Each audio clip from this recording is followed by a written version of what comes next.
discovery campaigns are, think of it like Facebook image ads. They're going to be extremely top of funnel. So discovery, in my opinion, I wouldn't run them just yet. The reason, and I don't mean yet, I mean anybody even established right now, I wouldn't necessarily run them yet. Google just launched that they're going to allow the product feed in discovery within the next couple months. That is going to be huge. That I think could be a big game changer for e-commerce. Right now, discovery doesn't have product in it, images in it. It's right now, it's basically just kind of a display ad on the search engine of Google. So where one of the main areas besides GSP, Gmail sponsored promotions, that discovery is running is on the Google ads, or sorry, on the Google app. So I'll give you a quick example here. Let me just do this here. There we go. This is the Google app. This here is your Google search, and then it has articles underneath it. And those articles underneath it are tailored to the individual user. And so those articles are stories, and they're putting the ads in there. They're putting, when you're looking at just stories on Google's homepage, there's where your ad is going to show up, mainly on discovery. That's one of the main areas. Now, is that good? Yes. Is it tailored to a person? Yes. Is it like display? You know, it kind of is. But when product feed items can hop into discovery, that's where I think we're going to see a large shift in e-commerce. Would you like to start discovery now? Yeah, you can try it if you have the budget and your campaigns are up and running and it's doing well, and you need to start to funnel more top of funnel audience into your campaign so smart shopping can remarket to them. Yeah, I think smart shopping with dynamic remarketing is going to work a lot better with discovery once the product feed is in there, so you can actually show a showcase of your products in discovery. And in GSP, I think it's going to be huge. But we can launch one now. So with discovery, oh my gosh, there we go. With discovery, I would say looking at sales for e-commerce is going to be the driver for discovery ads. This is ads that are going to be showing on YouTube, Gmail, and Discover. Now, here's the thing: is you can run YouTube ads on their own. I wouldn't run YouTube ads out of discovery. This is actually where you're going to find most of your clicks and impressions are going to be coming from Gmail, actually. And this is one of the reasons why I think discovery is a new network that isn't really necessarily matured yet. The reason why I don't like discovery, and this is just so you have an understanding of the goods and bads, because discovery runs primarily on Gmail. Gmail, for whatever reason, gets a 40 to 60% open rate, and they count that as a click. It doesn't count it as a click when they go to your website. It counts it as a click and you pay for it when they open up the Gmail ad. And everyone know what Gmail ads are? I can't see everybody, but everyone has seen Gmail ads most likely. It's like if you have a free Gmail account, it's up at the top. And you see like promoted or ad up at the top. That's now when people click on those, even if they don't go to your website, that's what counts as a click. And that's what eats up a lot of daily budget quickly. So small budgets are less effective, because you're not getting the discovery or discover, and you're not getting the YouTube type of traffic that you need. Then I would say running a YouTube ad would probably be better than running a discovery. I don't like discovery yet. It has worked for a few of our clients pretty well, but those are when they have very, very top of funnel introductory offers, like, hey, a free ebook. That performs well in discovery.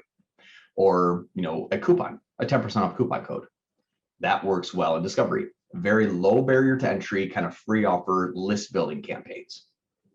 So if you're looking at, hey, can I start this campaign and check out ROAS? Discovery is not going to be that function. Discovery is going to be, and that's why they're called expansive campaigns. If you're running 10 grand per month and you're running, you know, good 400, 500, 600 ROAS, and you're kind of maxing out all of your areas, and you need to add some more top of funnel, discovery is where it would be at, and you will get there one day.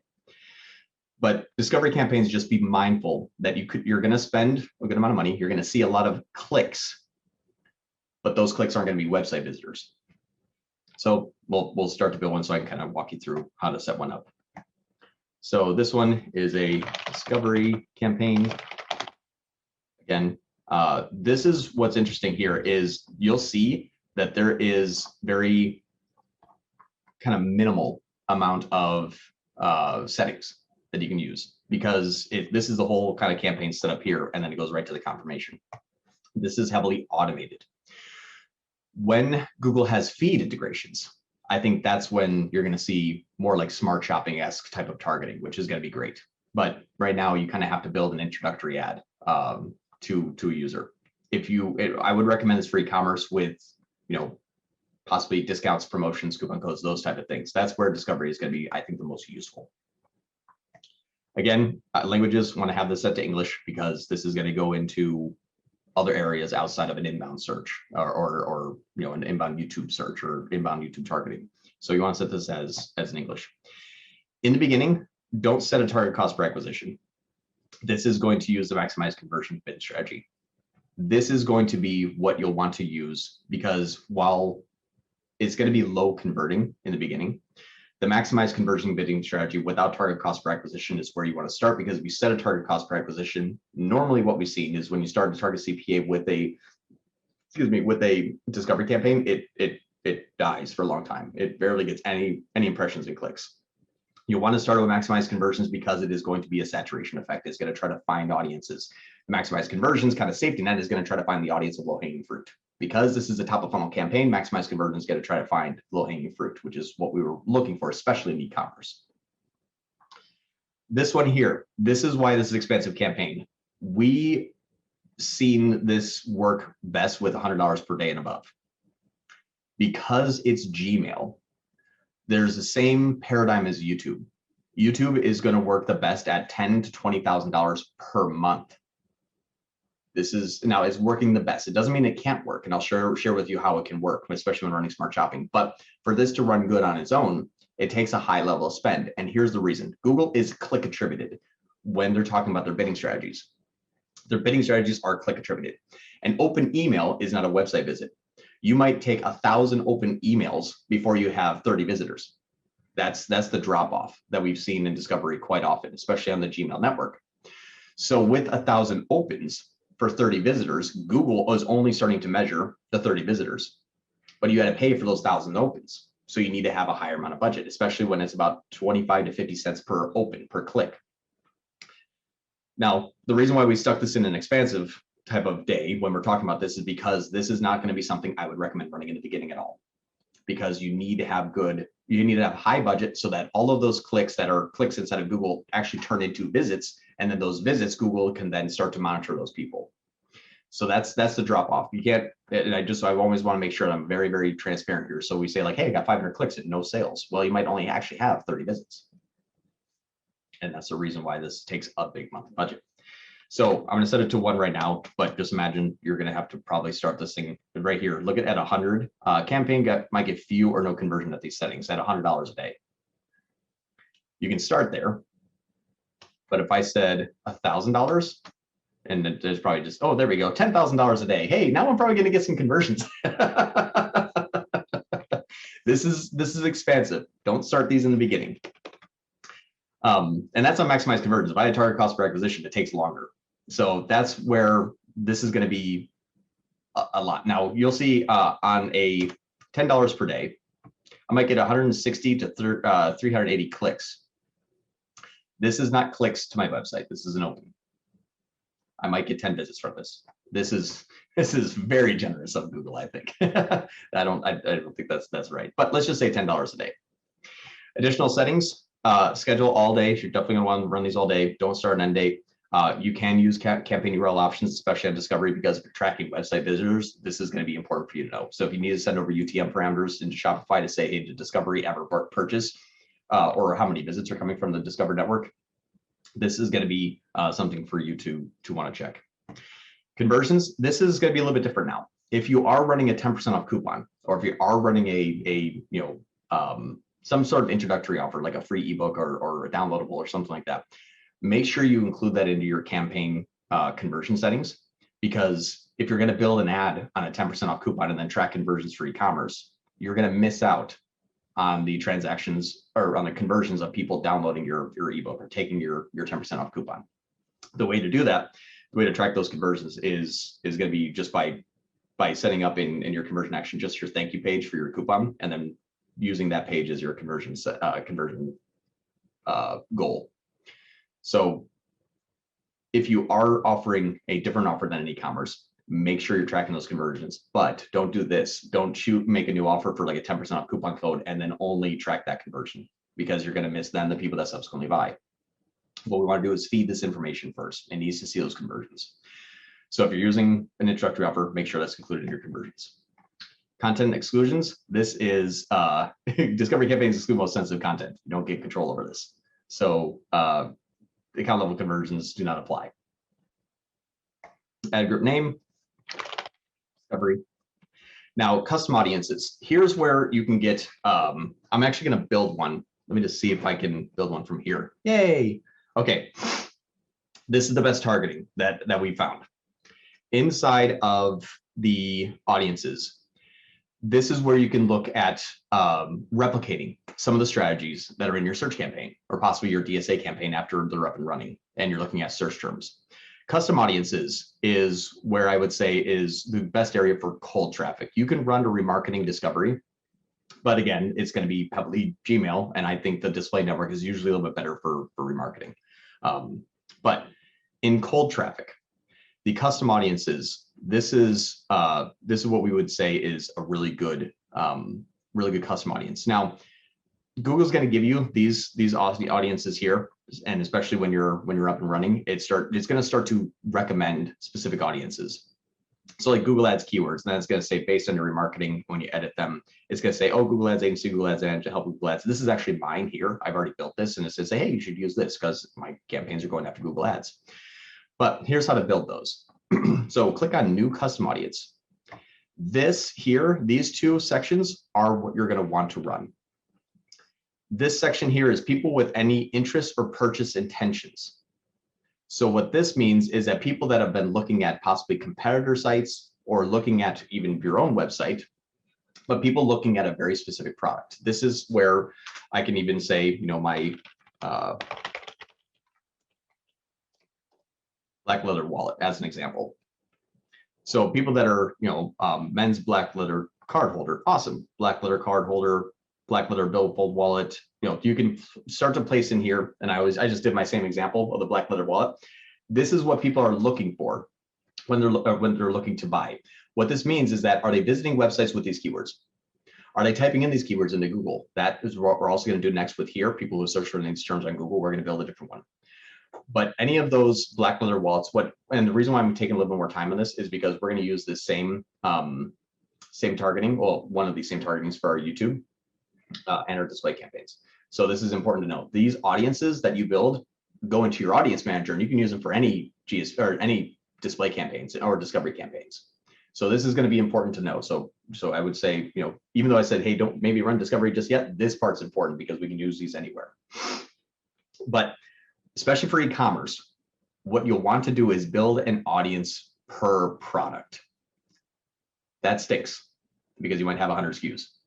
It's going to be really important though, because you're going to separate these by ad group. What's nice about separating it by ad group is that you can see, well, if I have 100 ad groups and I have, you know, let's say a display campaign, YouTube campaign, discovery campaign, you can see how these ad groups are going to be performing individually of each other. Pro tip, if you're running smart shopping and you see that you have 8 products that are performing well, start with those 8 products. Start with those 8 products and become a little more expansive on display and on YouTube. Don't do GSP just yet. My opinion, it's just going to be too expensive. But this is an area that you can use for people who are interested in these interested purchase intentions. And then this one is going to say purchase intention dash black leather wallet slash billfold. I think UK says billfold.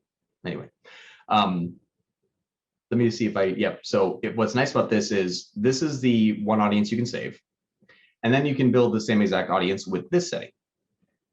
So this is people who search for any of these terms on Google, and you'll see only on campaigns running on Google properties. On other campaigns, terms will be used as interest or purchase intention. So what this means is that if someone is, this is going to be running on the Google property. So people that have entered this information into, you know, a Google YouTube, a YouTube search or a Google search.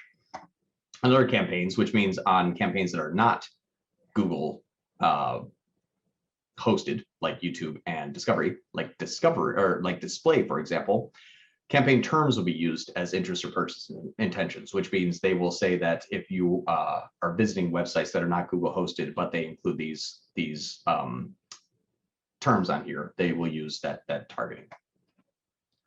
So I'll just use this one for now. We'll hit create. And again, you can make a ton of these because you'll see that your audiences are all A/B tested against each other in your audience tab. This is okay. Interest and detailed. In market audiences, we've seen some good performance of it. Normally, we have a little bit better luck with custom audiences because the interest-based audiences are categorical. They have interest in home goods, and you might sell a lamp. That's nice, but I would say go after people that are looking for lamps, especially if you're going to be spending a lot of money on it. Now here, audience expansion. In the beginning, when you have a large audiences, like if you have 10 of these things, your impressions, let me see if I can get into this again. Yeah, if I do this here, yeah. So I don't really need audience expansion. With the potential of going to 1 to 5 billion per week of impressions, I think this is okay enough. Google is going to go to 90% of the world. Now, this is in the United States. It believes that there's 1 to 5 billion weekly impressions. Now, weekly impressions, again, think about this isn't unique because there's not 1 to 5 billion people in the United States, but you can have 200,000 people see this 50 times on every network. So 50 times on YouTube, 50 times on GSP, 50 times on Discovery. You're going to have a mass amount of audience. So with that, would you want to have audience expansion? My opinion, no. Start off with if you just did black leather wallet, 1 keyword, and then turn on audience expansion. Yes, the problem is when you look at what's working, it says, here's your keywords, they're not working. And then you get the little tab that says expansion, say, oh, this is working. And then you're like, well, what's working in there? Nothing, expansion is working. So try to build it out very, very well because expansion is not really going to tell you what else is working. It's just going to say, oh, when you turn on expansion started to work. That's because your keyword strategy is too thin. So I usually like to turn this off just for having a high amount of control. Demographics, we've already touched upon this. This is not exactly real. Now, if you have products that are more expensive, you can test by turning off the lower 50%. Lower 50% is a fairly large audience because the household income is the one that's actually fairly real. Parental status is not a toggleable icon inside of your Google account. Age is, but a lot of people don't have that filled in. Fun fact, 55% of all traffic on Google falls under this category here, unknown. So just know that half your traffic is Google's not going to know it. So if you're trying to cut out a specific area, just know that you're only going to be 45% accurate. Gender, age, these are pretty loosely given, but household income actually comes off of zip code census data. So zip code census data is relative. A top 10% income earner in Southern Alabama is going to be different than a top 10% income earner in Orange County. Orange County top percent income earner could be $10 million a year. Top 10% income earner in Southern Alabama could be $250,000 per year. So just know that this is relative to the area. A top 10% income earner is in the zip code in the state. Are they a top 10% income earner, not in the United States top 10%? Just understand that. If you have products that are $200, $300, $400, you can test this by turning this off again. I would leave it on in the beginning. And then if you see that that has a high amount of traffic with low amount of sales, you can actually shut that off. We'll talk about that during the optimizations part tomorrow. But this is there for you. This is the only one that I've actually had some good success with. These, I accidentally killed campaigns by messing with these. And it was so funny too, because it was like, we can't serve anybody that's under 25. I turned off 18 and then half the traffic went down and Google had that wrong. Do we have I see a chat that just popped up. Do we have a chat? Nee had a question about, I see ads in my Gmail and YouTube all the time. Does Smart Shopping run in there too? Yep. Yeah, Smart Shopping runs on Gmail. It runs on YouTube. And that's why I like Smart Shopping. These are the more expanded ones because Smart Shopping is going to have that maximized conversion value or maximized conversion value at target ROAS. This one's not going to care. This one's just like, are they going to buy? I don't know. But if we spend a lot and show it to them a bunch, we'll find out if I can maximize my conversions. So that's why this is expansive. But yeah, YouTube, or sorry, Smart Shopping runs everywhere. And they send product videos there, which is so stupid because I can see product ads in my Gmail, but my discovery that runs on my Gmail doesn't have product ads. Google then says, hey, we made a mistake there. You're going to get a feed soon, which is where I'm looking for. I'm waiting for that. So that's where I say I wouldn't run discovery just yet. But if you want to know, this is a masterclass. You need to know how to run it when you're ready. This is the discovery carousel ad or discovery ad. Now, carousel ads, you can have multiple images. I have had less success with carousel, but I have not run it extensively for e-commerce. I had better luck with discovery ad because it was a very top of funnel type of approach. One single CTA, 10% off, or free ebook, free downloadable white paper, those type of ads, because we just don't have the clients that usually have the, hey, I got an extra like $5 grand or 10 grand. Let's test this out. Now the discovery carousel ads, this is where you get to show multiple images. And then inside of here, you have your little URL options as normal, if you want to run it by ad. But the cool part about the carousel images is because they're going to be, I think this applies better for e-commerce because I can have 4 or 5 of my products in here without having to have my feed in there. I just can kind of rebuild the product. Now, oh God, I don't know why this is so small. I'm sorry, everyone. This is just ridiculous here. Can everyone see that okay? Oh, I went too big. There we go. Can everyone see this okay here, this section? Cosmo, how's that look on you? Good to me. Cool. So this is where these are going to run. YouTube here, you're going to have a YouTube ad that you can have multiple carousels. The reason why I say maybe not start this just yet without the feed is because the feed is going to, I broke Google. It's probably not the first time. Oh, that's weird. I think I tried to click on the ad. It thought I tried to click on the ad there. Anywho, okay, I just can't touch this. Just know that these rotate like this. I break Google each time I do that.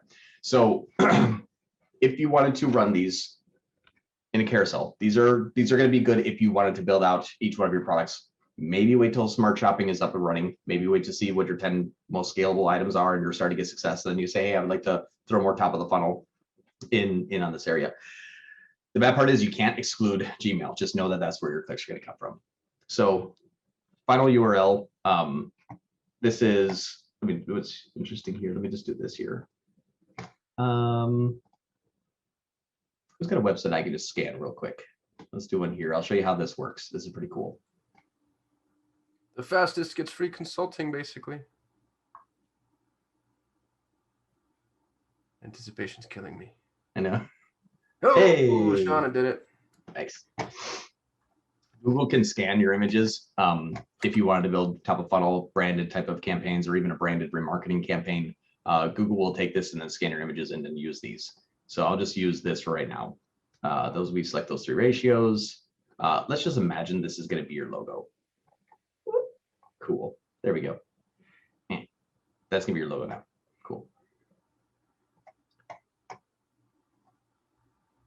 Now, here's what's cool is this is going to be, if you wanted to build a few of these different cards, the cards, and this is very Facebook-esque.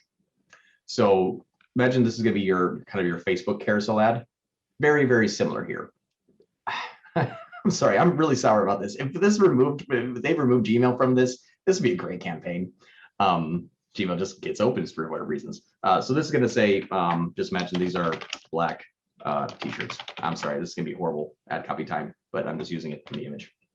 Final URL, make sure that is the URL of the image. If you're going to use 3 or 5 different products, make sure that you can use those product pages as the final URL. And then what's cool is you get a call to action that you can send it to. So I'm just going to use this here and then / black shirt. Make sure you're using the final URL that is of the product image. And then here you have all of these different call to actions, which is pretty cool. So obviously we're not going to want to have like, apply a book and contact us, but you can say shop now. This is going to be something that's very e-commerce-esque type of approach. This one might not exist is what Google's going to say. Just do this here.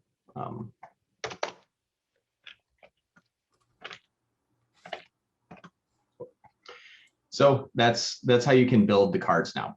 And at least 2 are needed. So we're going to go back here, type in the website. Perfect. Best Nana ever. That's awesome. That'll be our best Nana. Save. That's Nana. John, while you're doing that, Osama had a comment. He said, just a thought, wouldn't running carousel ads be better for remarketing? Just use an audience of people that visited your website only. Yeah, you can do that. The problem is, though, that Smart Shopping will start to remarket those people as well, and they're going to be doing dynamic remarketing. The problem with building an audience inside of a carousel ad remarketing is if they did view a product, you don't know that. The only way to know that is says, been to my homepage, contact us page, about us page, but did not go to, and then every single one of your product URLs. So I think that there's is there a way to add mail.google.com as a negative target in any of the settings not shown in Gmail? No, they used to, and then they removed that. When they made Discovery, there was one thing that says, oh, we're adding a GSP inside of Discovery now. GSP wasn't in Discovery. GSP was its own campaign. And then they said, hey, we're getting rid of GSP. So they stuck it in there. And I think it's, yeah, Google is so rude. Well, yeah, and then Google wants money. They know that GSP is really popular. So that's why they stuck it in there. So where you could run display campaigns and then just include the mail.google.com as a negative keyword, then they said, yeah, okay, well, we're just going to take that away from display campaigns, stick it into discover campaigns, and then run this here. And then they don't give you those negative targeting options, unfortunately. Placement exclusion lists will help, but they're not going to exclude Gmail, unfortunately. So yay for Google.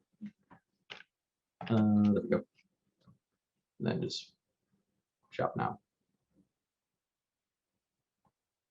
Okay, so you can kind of see how these start to be built. When the ad is closed on Gmail, it'll have your headline here. So final URL, headline, shop, awesome. Description. Build t-shirts for everyone. Okay, I'll just do this quickly so I can get through all this stuff. And then business name. So design. Oh. So when the Gmail ad is closed, it'll look like this. Let me see if we can blow this up a little bit. There we go. I went too far. So it'll have your logo, it'll have your title of your company, and then it'll have the headline and then the description. When they open it up, then they're going to be able to see these here. That counted as a click. You paid for that. Now, do they click on these and then go to your website? You'll be able to see that because you'll have under clicks and then under website visits is going to be the column inside of Google that you can identify. If it's on mobile, they go top down. So just know that if you're going to be putting this on a mobile, or it is going to be running on mobile, go from the hierarchy of most popular to least popular, because it's going to run vertically, and they're going to be able to scan down. The YouTube is going to run next to each other like this, so you can kind of see the, yep, that's my ad. You're going to see how your titles and your descriptions are going to be down here, and then your card product name and the CTA is going to be here. So it's a really cool campaign. I just hope that it can get better over time. And then when they have the product feed and they introduce more smart bidding, I think this is going to be really, really popular. Just not yet anyway. And then let's create the campaign. Oh, number 2.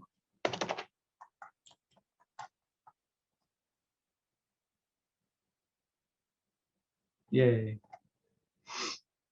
What you'll notice in Discovery is you get very few features. It's very automated. The audiences you have here, this is the audience that we made here, the person attention, black leather wallet.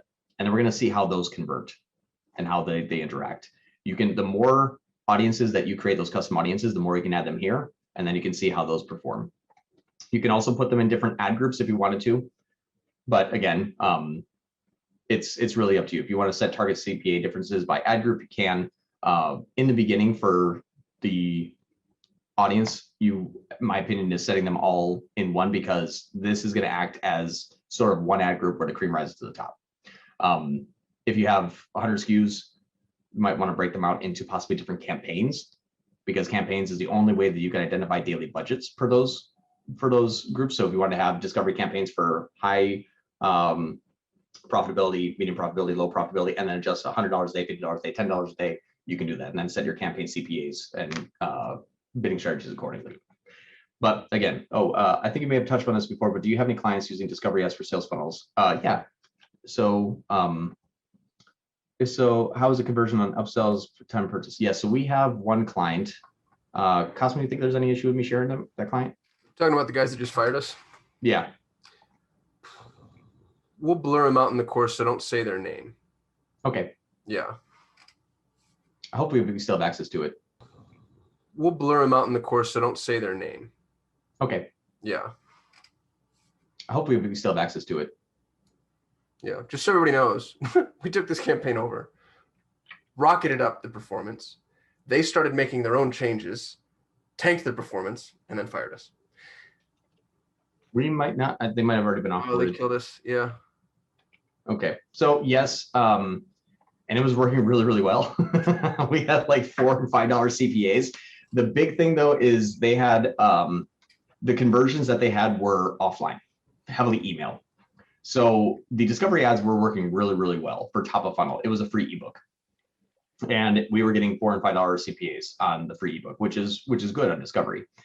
And then those free ebook downloads were then turned into remarketing campaigns for core offers, which is something that we use the display network for remarketing campaigns. We used YouTube campaigns for remarketing, but the main traffic driver that was getting the foot in the door was discovery. And that worked really, really well. We were spending, I think, like $5 or $6 grand per month on just one discovery campaign with a really nice free offer that was well optimized over the course of time. And I was excited because we saw the growth going up and then the growth going down. And then we just come out of relationship with the client. That's, hashtag agency life right there. But it's going to be offline is where I think that their conversions were turning into from top of funnel offer to core offer conversion. Was they had a very extensive email funnel that they were putting people through. But again, it was very Facebook-esque, like, we're in top of funnel on Facebook, match large list, batch blast, and then email funnel afterwards. So the conversion on upsell was good, but it wasn't at the time of opt-in for discovery. It was at the time of email. Yeah, and you say, yeah, did most of the sales come later? Yeah, so right, that's where that took place. Now, could you put it into a funnel on the first visit? Yeah, I would say so. Usually you have to provide some sort of value, but I would say that if you wanted to use a 10% off coupon code where they went to the page and it said copy here with a shop now button, that could work. So they copy the coupon code and then click the shop now button, and then they go through your site. That could absolutely work. That would be kind of a really cool test. That's something that you could try, because discovery again is really going to be low S. You don't want to run a discovery campaign and be like, hey, do you want to buy a $375 ice machine? It's like, no. I might look at it and say, hey, it's really cool, but I don't know who you are. So just know that that's where you're entering that person into the funnel. So pause this for now.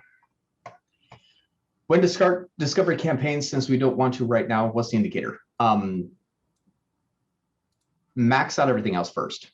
And we've done that a couple times with the client where we are just not able to max out clients. And maxing out doesn't necessarily mean that you can't turn off the ROAS goal, move to the next level and turn it back on. We've had campaigns where we just cannot get over a specific amount. And I'll share that with you here, where this started to go.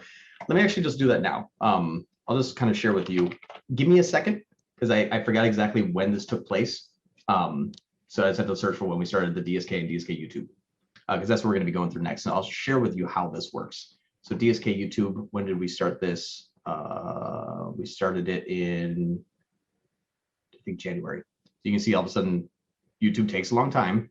And then one conversion, 4 conversions, 7 conversions. Hey, it took like 5 months to get up and running because it's a very low budget. So like $4 grand. It needs about 10K to really start to ramp up. That's why these things are called expansive.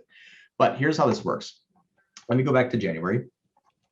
Forgot exactly when we started these. Daily. Okay, January 27th.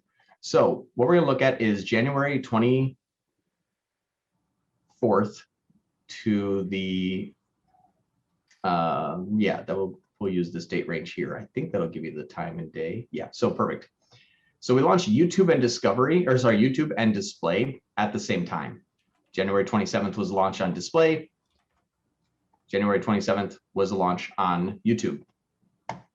Now, if we look at the Smart Shopping campaign here, The smart shopping campaign had a 667 ROAS, so good performance. Was spending, I don't know, $728 this week and made 4,800. Awesome, great performance.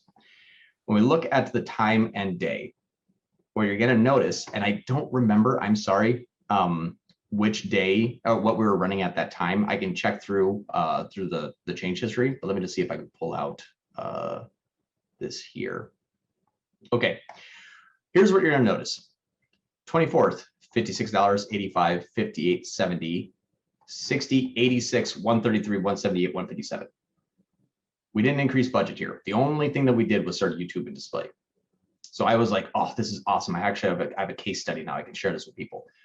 What ended up happening is, see on YouTube, all of a sudden it said, hey, nothing. Oh, we spent $20. We had 5,300 views, 16 clicks, 8,600 views, 31 clicks, 4,200 views, 12 clicks. See the date here where this started on the 28th, and see the date on the 28th. 2 days after smart shopping started to spend more. Same with display. Oh, we have 119 users. We have 70, we have 46, we have 58, we have 56. We have 15,000, 17,000, 18,000 impressions, only by spending $20 each day here. What ended up happening was we had a target ROAS goal and we weren't able to spend more. And we needed to have a target ROAS goal on this one because they're $10 and $15 items. So the ROAS was kind of hard at a scale to extract that spend because cost per conversion went higher when you start to spend more. But with $20 items, you run on really thin margins. So in order to expand upon it, we added display in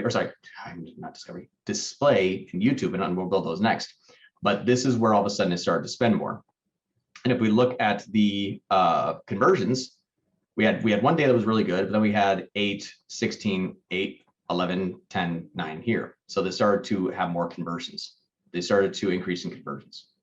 So when I say that smart shopping learns from everything else, this is a great visualization of that.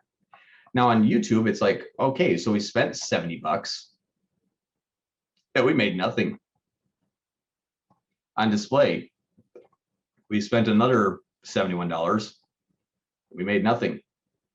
Actually, no, we made one sale on the first for $11. So that's cool. It cost us $71 to make 11. These are expansive campaigns. Why? They help your smart shopping bring the smart shopping to the next level. We're using high commercial intent driven traffic, clicks from display. Who clicks on banner ads if you're not interested? Who clicks on YouTube ads if you're not interested? When you see YouTube ads or you see display and you're at a good low spend and you're not just saturating the whole entire market and getting 10,000 clicks, half of them are relevant. When you're starting off on those spend, those are usually high intent, especially when you have maximized conversion bidding strategy on their high purchase intent. You watch a YouTube video and you're like, oh, that's pretty cool. And you click on shop now and you go to the YouTube and you go to the website and start shopping around. What are you doing? Now you're a person looking at products, getting ready to be remarketed to from smart shopping.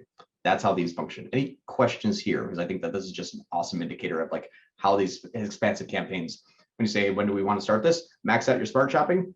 Can't get anywhere else. Add YouTube and discovery, spend $150 that you know is just going to throw it out the window from those campaigns, and watch your smart shopping start to make more sales at 650% ROAS.